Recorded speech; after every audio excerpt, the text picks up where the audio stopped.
உபன்யாசம் 2. சம்பந்த ஞானமே சகல நன்மைகளுக்கும் மூலம். எம்பெருமான் சேதனர்களையும் அச்சேதனங்களையும் சரீரமாக கொண்டவன். அவன் பெருமையில் தலை நின்றவன். நாம் சிறுமையில் தலை நிற்பவர்கள். நாம் அப்பெருமானை வழிபடுவதற்கு உரியோம். அப்பெருமாந்திரத்து நாம் செய்யக்கூடிய வழிபாடுகள் பலவகைப்பட்டிருக்கும்.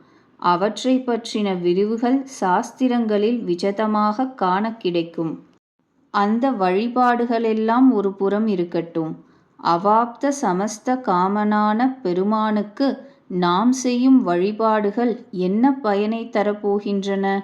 நம்முடைய ஸ்வரூபம் நிறம் பெறுதற்காகவே நாம் வழிபடுவோம் அத்தனை. எம்பெருமான் அல்ப சந்துஷ்டன். அநாதி காலமாக அவனோடு எதிரம்பு கோக்கின்ற, அதாவது விவாதப்படுகின்ற கொடிய சம்சாரிகள் நாம். இந்நிலைமையில் நின்றும் நாம் நீங்கி அவனோடு நமக்குண்டான ஒழிக்க ஒழியாத உறவுகளை தெரிந்து கொண்டோமாயின் இதுவே பரம பூஜையாகும். சம்பந்த ஞானம் மாத்திரமே நமக்கு மேலான நன்மைகளுக்கு எல்லை. அஃது உண்டானால் நாம் எம்பெருமானோடு விவாதப்பட மாட்டோம். விவாதம் தொலைந்ததென்னில் எவ்விதமான பணிவிடைகளும் நாம் செய்தோம் ஆவோம். மனுஸ்மிருதியில் யமோ வைவஸ்வதோ ராஜா யஸ்தவைஷ ஹிருதிஸ்திதா தேனச்சேத் அவிவாதஸ்தே மா கங்கா மா குருன்கமஹா என்று சொல்லிற்று. இதன் கருத்தாவது, சர்வ நியாமகனாயும் தண்டதரனாயும் அல்லது சூரிய வம்சத்தில் பிறந்தவனாயும் அல்லது ஆதித்ய மண்டல வாசியாயும் எல்லார்க்கும் இனியனாயும் இருக்கின்ற எம்பெருமான் உனது உள்ளத்தினுள்ளே உளன். அவனோடு விவாதம் நெடுநாளாக அனுவர்த்தித்து கொண்டு வருகின்றது. அதாவது இந்த ஆத்ம வஸ்துவை அவன் தன்னுடையதாக அபிமானித்தால் அதற்கு இசையாதே இது என்னுடையதுதான் என்று செருக்கி இருப்பதே விவாதம். இச்செருக்கு தொலைந்து ஒழியுமாகில் கங்கை முதலிய புண்ணிய க்ஷேத்திரங்களை சேவிக்கப் போகவும் வேண்டா. அகங்கார மமகாரங்களை உள்ளே வைத்துக்கொண்டு பிராயஷ்சித்தம் பண்ணுகையாவது ஒரு பாத்திரத்தினுள்ளே அசுத்த வஸ்துவை இட்டு வைத்து மேலே பலபலவென்று சுத்தி செய்வது போன்றதாதலால் உள்ளே எம்பெருமானோடு விவாதத்தை வைத்துக்கொண்டே க்ஷேத்திர தீர்த்த யாத்திரை செய்வது எதற்கு?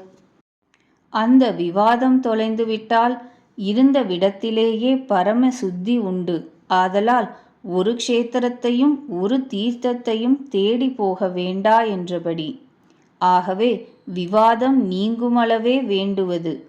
கூரத்தாழ்வானும் வரதராஜஸ்தவத்தில் த்வத்தாஸ்யமஸ்ய ஹி மம ஸ்வரச பிரசக்தம் தச்சோரயன்னயமகம் கில சஸ்கல பிராக் த்வம் மாமகீன இதி மாம் அபிமன்யசேஸ்மஹஸ்தீஷ என்ற ஸ்லோகத்தினால் இதனை தெரிவித்து அருளினார். சம்பந்த உணர்ச்சி உரைப்பாக உண்டாவதுதான் விவாதம் தொலைந்தபடியாக கருதத்தக்கது.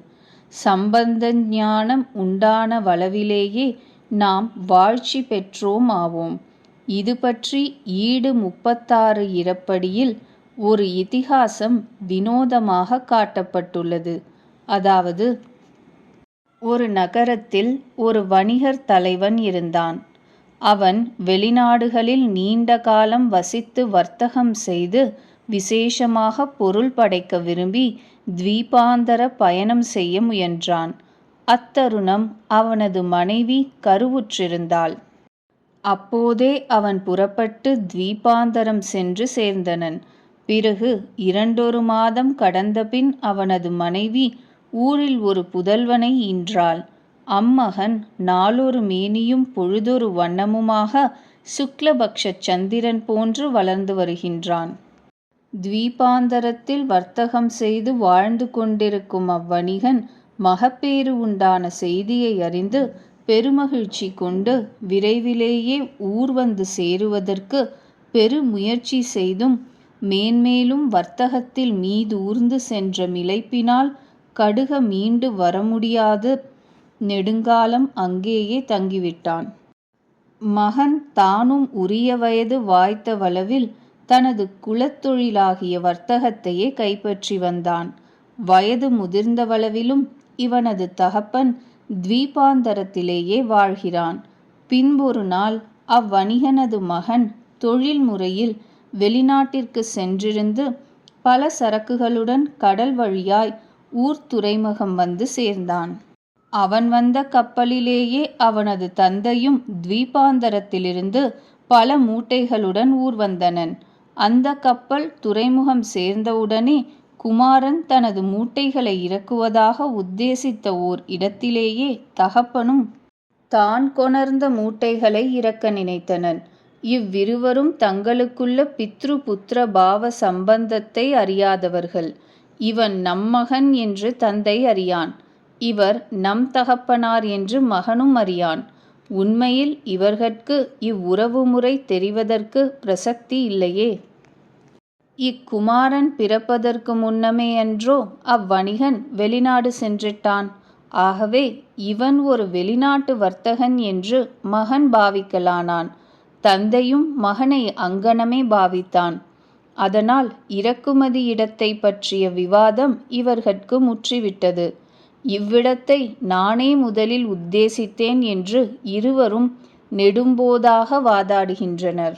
அப்போது இவ்விருவருடையவும் உறவு முறையை உணர்ந்திருப்பான் ஒரு கிழவன் கண்டு, அந்தோ உறவு அறியாமல் இது என்ன விவாதம் என வருந்தி, இவன் உன் தந்தை, நீ அவனது மகன், எதுக்கு இங்கனே வீண் விவாதம் என்று அறிவித்தனன். அதன் பிறகு அங்கு என்ன நடந்திருக்க வேணும்?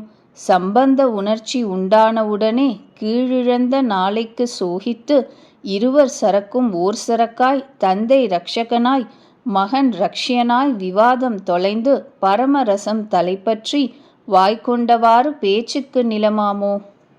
அதுபோலவே நாமும் நிருபாதிக பிதாவாகிய ஸ்ரீமன் நாராயணனோடே உன்றன்னோடு உறவேல் நமக்கு இங்கொழிக ஒழியாது என்னும்படியான உறவின் உறுதியை உற்று நோக்கி, ஈஸ்வரன் துவம் மே, அதாவது நீ எனக்கு அடியவன் என்றால், அகம் மே, அதாவது நான் எனக்கே உரியன் என்னும் விவாதத்தை விட்டொழித்தால், பொன்னுலகாலீரோ புவனி முழுதாலீரோ என்னும்படியாக உபய விபூதியும் நாம் தாராளமாக அனுபவிக்கும் செல்வமாகுமன்றோ? மாலை பொழுதில் விகாரார்த்தமாக வெளியே சென்ற ராஜகுமாரன் வழியில் அழகியதொரு தோட்டத்தைக் கண்டு உள்ளே புகுந்து திளைக்க நினைத்தும் கட்டும் காவலுமாயிருந்தது கண்டு அஞ்சி நிற்கும் அளவில், இஃது உன் தகப்பனாருடைய தோட்டங்கான் என்று ஒரு பெரியார் தெரிவிக்க, பிறகு அச்சிறுவன் தேங்காதே புக்கிருந்த திளைக்கலாயினன் என்ற ஒரு கதையையும் காட்டி அருளினார் நம்பிள்ளை. சம்பந்த உணர்ச்சியினால் ஆகும் நன்மை சொல்லும் தரமன்று.